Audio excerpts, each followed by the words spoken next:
네, 암기특강, 네, 다음, 세 번째 시간입니다. 이집트 문명에 관해서 정리를 할 텐데요. 기존의 영상, 메소포타미아 문명과 비교해서 또 한꺼번에 같이 정리를 하도록 하겠습니다. 자, 이집트 문명이에요. 자, 지리적 특징을 좀 볼게요. 자, 지리적 특징이 있는데, 나일강의 주교적인 범람으로 비옥한 토지를 형성하고 있다. 바다와 사막으로 둘러싸인 폐쇄적 지형이다. 오랜 기간 통일 국가를 유지했다. 이 내용을 지금 외워야 한단 말이죠, 여러분? 만약에 이걸 외워야 한다면 어떻게 외우느냐? 잘 보세요.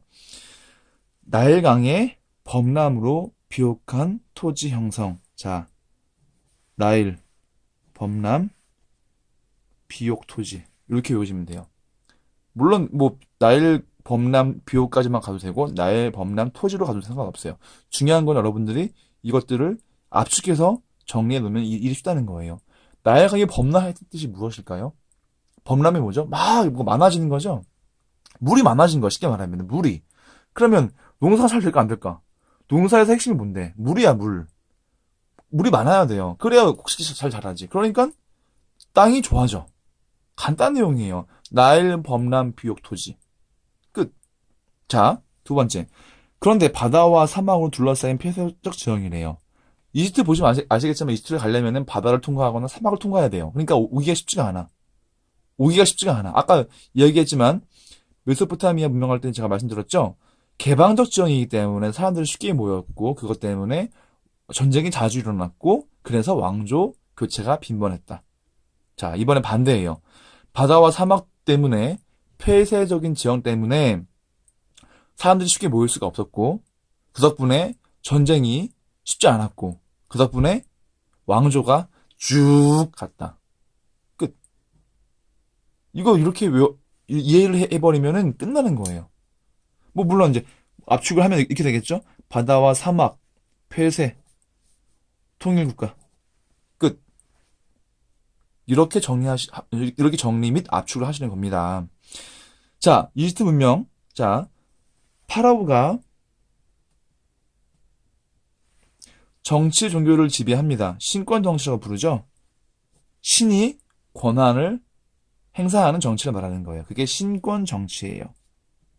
다신교. 신이 많았던 뜻이죠. 자, 태양신이 최고신이었어요. 얘네들은 내세적 종교관을 가지고 있습니다. 그게 미라와 피라미드 사자에서. 자, 얘네들은 상형 문자를 썼어요.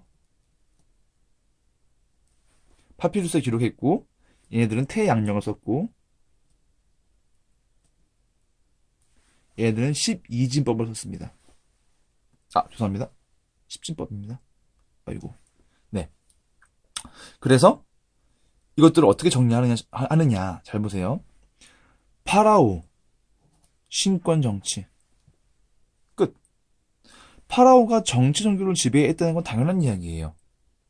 뭐, 이 당시에, 이제 재정이 일치되어 있는 사회였기 때문에, 제사와 정치가 하나라는 거죠. 그러니까 당연히 신권 정치인 거죠. 아, 두 개의 문명의 특징이 신권 정치였구나. 라고 정리하시면 되죠. 여기 이 부분에 나오죠. 자, 그리고 다신교. 다른 부분이죠. 자, 신이 많은 종교관이었고, 그 중에서, 신들 중에서 태양신이 최고의 신. 이거 이렇게 외우는 거예요. 신이 많았어요. 신이 아주 많은 거예요. 잡신이 많은데, 그 중에서 최고의 신은 태양신. 요렇게 이미지화 시켜서 외워도 매우 좋아요. 요렇게 외우는 방법 제가 한 번 더 나중에 설명드릴게요. 자, 이것도 아주 재미있게 외울 수 있는 방법인 거죠. 자, 내세적 종교관이니까 미라와 피라미드 사자에서 자, 무슨 얘기냐? 얘네들은 지금보다 죽은 다음에 훨씬 더 중요해.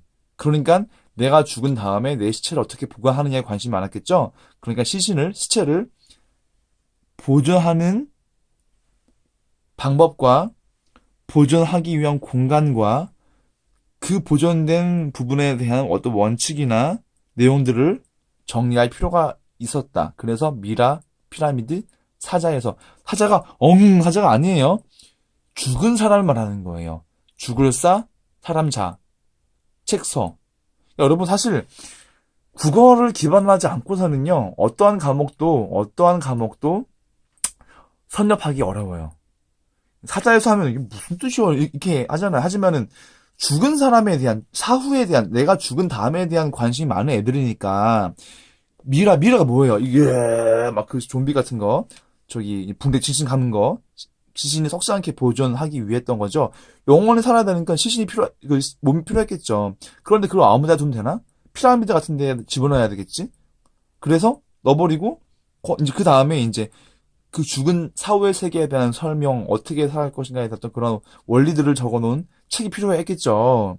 그러니까 내세적 종교관을 상징하는, 알려주는 세 가지 단서를 고르시라고 말하면은 미라 피라미드 사자에서라고 고르시면 된다 그겁니다. 사실 제 수업은 단기간에 빠른 성적을 올리기 위한 방법도 있긴 하지만은 궁극적으로 논술을 준비하는 과정이기도 해요. 이렇게 정리를 하고 이렇게 서로 토론식을 주고받다 보면은 자연스럽게 사고의 방향이 잡히고 사고의 폭이 넓어집니다. 자, 상형 문자를 썼어요. 얘들은 파피루스에 기록을 했고, 아하, 상형, 파피, 끝. 이렇게 정리하시면 됩니다. 이시트는 상형, 파피. 태양력, 십진법. 여기를 박스 쳐놓고 여기랑 같이 비교해 놓으면 완전 재밌겠죠? 여기까지 가면 되겠다. 그쵸? 현세적 종교관 점성술, 내세적 종교관 미라피라미드 사자에서. 자, 문제가 이렇게 나올 수 있겠죠. 메소포타미아 문명은 점성술이 발달했던 문명이었다. 그렇다면은 점성술이 발달하게 된 근본적 원인은 무엇인가? 라고 물어본다면 당연히 현세적 종교관을 고르시면 돼요. 조금 어려운 문제죠. 약간 어려운 문제예요. 자, 내세적 종교관을 통해서 미스트 문명이 내세적 종교관을 통해서 나오게 된 것들을 세 가지를 쓰시오. 미라 피라미드 사자에서 이렇게 고르면 되겠습니다. 이렇게 해서 비교해 보는 거예요. 쐐기 문자, 상형 문자, 태음력, 태양력, 60진법, 10진법 이렇게. 이렇게 지금 두 개의 문명에 대해서 이제 비교를 해놓고 보면은 굉장히 정리가 빨라져요. 왜냐하면 제가 선생님이어도 이 표를 작성해 놓은 다음에 다음 중 틀린 것은 무엇인가라고 섞어 놔버리면 딱 봤으면 되게 헷갈릴 수 있거든요. 제대로 정리가 안 된 친구들에게는. 그러니까 미리 해보는 거야, 내가. 어쨌든 시험 공부를 할 때 성적을 올리고 싶다. 그러면 선생님들이 어떻게 시험을 낼 것인가를 우리가 파악을 해야 돼요. 그래서 사실상 이렇게 스토리텔링 형식으로 이해를 하기 위해서 뭔가 내가 정리를 하는 게 어렵다라고 느껴진다면은 문제집을 최소한 5권을 풀어보는 것을 좀 권합니다. 이렇게 개념 체크 이런 부분들을 바로 보지 않고 문제만 풀어봐도, 그리고 문제를 풀 때 문제를 외워버릴 욕심으로 풀어버리면 최소한 제가 장담하지만 최소한 70, 80은 나와요. 아무리 못해도. 그런데 사실 그렇게 공부를 하는 것은 굉장히 비효율적일 수밖에 없는 이유가 이러한 흐름을 파악하기가 좀 어려워요. 외우기는 잘하지. 하지만 왜 얘네들이 왕권 교체가 잦았고 왜 얘네들이 오랜 시간 통일 국가를 유지했는지에 대해서 파악을 하기 위해서는 이런 스토리텔링 형식으로, 토론 형식으로 수업을 받아봐야지만 이거 아는 건데, 그렇게 수업을 공부를 해버리면은 나중에 논술, 토론, 어떤 그런 보편 원리를 파악하는 데 있어서 많은 불리한 요소들이 생길 수밖에 없습니다. 여기까지 정리를 하도록 하겠습니다. 감사합니다.